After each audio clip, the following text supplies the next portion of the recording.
Xusto Ordóñez tomará o relevo de Adolfo Muiños como cabeza de lista do BNG en Rianxo. O actual concelleiro de Deportes pugnará por facerse coa alcaldía nos comicios do próximo ano para dar continuidade a 12 anos de goberno municipal encabezado polo BNG.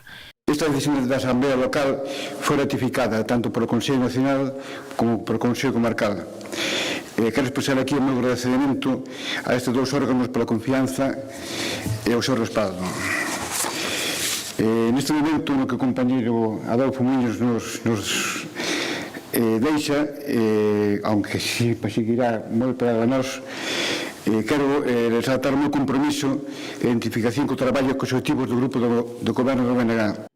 Na presentación oficial do candidato, que tivo lugar esta mañá no Auditorio Municipal, participou a voceira nacional, quen, ademais de augurar un futuro nacionalista para Rianxo, quixo recoñecer o labor desenvolvido ata o momento nunha vila que conta agora con máis e mellores servizos públicos.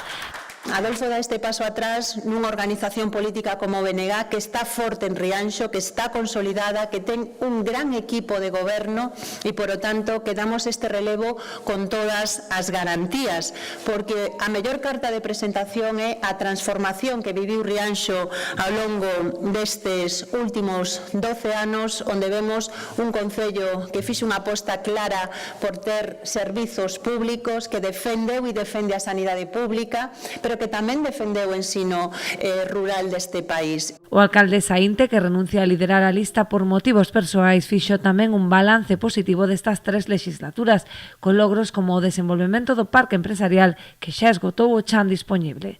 Lembro, ano 2011, prácticamente sin ningunha empresa instalada no parque empresarial, agora a ter vendido completamente o chan industrial e estar traballando pois na súa ampliación para recibir a máis empresas, porque temos completada a venda de todo o parque empresarial. Eu creo que iso é importante e eses frutos comenzarán a verse pois daqui uns anos.